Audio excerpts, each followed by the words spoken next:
আলহামদুলিল্লাহি রাব্বিল আলামিন ওয়াসসালাতু ওয়াসসালামু আলা সাইয়্যিদিল মুরসালিন ওয়া আলা আলিহি ওয়া আসহাবিহি আজমাইন। আসসালামু আলাইকুম সুধী দর্শক শ্রোতা, এই মুহূর্তে দেশ এবং দেশের বাইরে যে যেখানে অবস্থান করছেন সবাইকে ইসলামিক ভিডিও টিউবের পক্ষ থেকে স্বাগত জানাচ্ছি। দর্শক, আজকে আমরা আলোচনা করব ইসলামের একটি অতীব গুরুত্বপূর্ণ বিধান, ফিতনার সময় মুসলমানদের করণীয় বিষয়ে। চলুন আল্লাহ পাক রব্বুল আলামিন এবং তার সর্বশ্রেষ্ঠ রসুল মুহাম্মদ সাল্লাল্লাহু আলাইহি ওয়াসাল্লাম এই সম্পর্কে কি বলেছেন পবিত্র কোরআন এবং সহিহ হাদিসের আলোকে বিস্তারিত আলোচনা করি।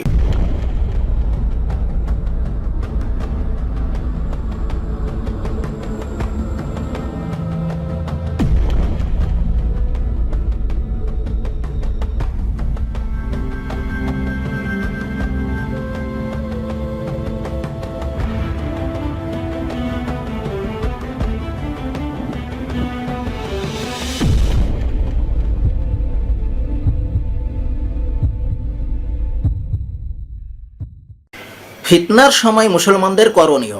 কিয়ামতের নিদর্শনাবলী নিয়ে রাসূলুল্লাহ সাল্লাল্লাহু আলাইহি ওয়াসাল্লাম যেসব ভবিষ্যৎবাণী করেছিলেন তার অন্যতম হলো কিয়ামতের আগে রক্তপাত ও খুনাখুনি ব্যাপকভাবে বেড়ে যাবে।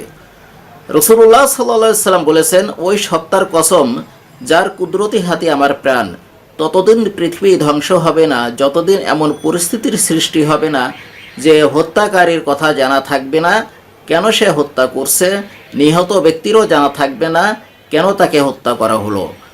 প্রশ্ন করা হলো, এটা কিভাবে সম্ভব? রাসূলুল্লাহ সাল্লাল্লাহু আলাইহি ওয়াসাল্লাম বলেছেন, রক্তপাত ও খুনাখুনি ব্যাপক হওয়ার কারণে এমন হবে। মুসলিম ৭২৬৪ নম্বর হাদিস।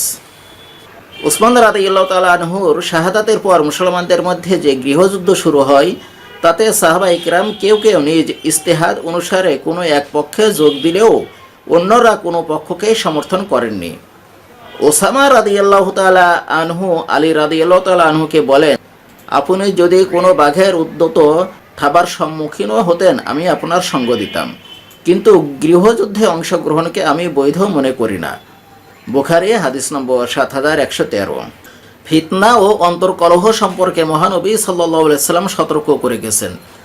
এক হাদিসে এসেছে, সামনে এমন ফিতনা আসবে যাতে উপবিষ্ট ব্যক্তি দণ্ডায়মান ব্যক্তির থেকে উত্তম হবে, দণ্ডায়মান ব্যক্তি চলমান ব্যক্তি থেকে উত্তম হবে, চলমান ব্যক্তি ওই ব্যক্তি থেকে উত্তম হবে যে দৌড়াচ্ছে। ফিতনা যে কাউকে গ্রাস করবে, তাই যে ব্যক্তি কোনো আশ্রয় পায় সে যেন তা গ্রহণ করে, অর্থাৎ ফিতনা থেকে বাঁচার চেষ্টা করবে। সহিহ বুখারী হাদিস নম্বর ৩৬০১। মুসলমানদের পারস্পরিক রক্তপাতের বিরুদ্ধে হাদিস শরীফে কঠিন হুঁশিয়ারি উচ্চারণ করা হয়েছে। রাসূলুল্লাহ সাল্লাল্লাহু আলাইহি ওয়াসাল্লাম ইরশাদ করেছেন, কোনো মুসলমানকে গালি দেওয়া গুনার কাজ আর তাকে হত্যা করা কুফরি। সহিহ বুখারী হাদিস নম্বর ৬০৪৪। বর্তমান পরিস্থিতিতে দেখা যাচ্ছে একদল মুসলিম অন্য দলের উপর অস্ত্রাঘাত করছে, অথচ রাসূলুল্লাহ সাল্লাল্লাহু আলাইহি ওয়াসাল্লাম বলেছেন, যে ব্যক্তি আমাদের অর্থাৎ মুসলমানদের উপরে অস্ত্র উঠাবে সে আমাদের বা ইসলাম ধর্মের অন্তর্ভুক্ত নয়। সহিহ বুখারী হাদিস নম্বর ৬৮৪৪। আবু হুরায়রা রাদিয়াল্লাহু তাআলা আনহু থেকে বর্ণিত, রাসূলুল্লাহ সাল্লাল্লাহু আলাইহি ওয়াসাল্লাম ইরশাদ করেছেন, ক্রমে যুগ সংকুচিত হবে, আমল কমে যাবে, কৃপণতা ও লোভ বাড়বে, ফিতনা ব্যাপকভাবে প্রকাশ পেতে থাকবে এবং হার্স বেড়ে যাবে।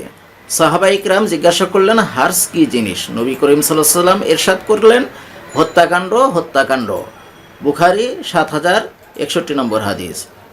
ফিতনার সময় মুসলমানদের করণীয় সম্পর্কে রাসূলুল্লাহ সাল্লাল্লাহু আলাইহি ওয়াসাল্লামের নির্দেশনা হলো, যে ব্যক্তি কোনো আশ্রয়স্থল খুঁজে পায় সে যেন তা গ্রহণ করে, অর্থাৎ ফিতনা থেকে বেঁচে থাকে। বুখারী হাদিস নম্বর ৩৬০১। কাজে দাওয়াত ও তাবলীগের এই সংকটকালে নিজেকে রক্ষা করাই গুরুত্বপূর্ণ, সম্ভব হলে এই বিরোধে না জড়ানো, তবে হকের অনুসন্ধান অব্যাহত রাখতে হবে। সর্বোপরি সম্ভব হলে মুসলমানদের মধ্যকার বিরোধ রোধ করতে চেষ্টা করা উচিত। মহান আল্লাহ রব্বুল আলামিন আমাদের সহায় হন। শুধু দর্শক শ্রোতা, পবিত্র কোরআন এবং সহিহ হাদিসের আলোকে এতক্ষণ যা কিছু আলোচনা করলাম এর উপরে যেন আল্লাহ রব্বুল আলামিন আমাদের সবাইকে আমল করার তৌফিক দান করেন, এই দোয়া করে আজকের মতো এখানে শেষ করছি। ওমা আলাইনা ইল্লাল বালাগ। আসসালামু আলাইকুম ওয়া রাহমাতুল্লাহি ওয়া বারাকাতুহু।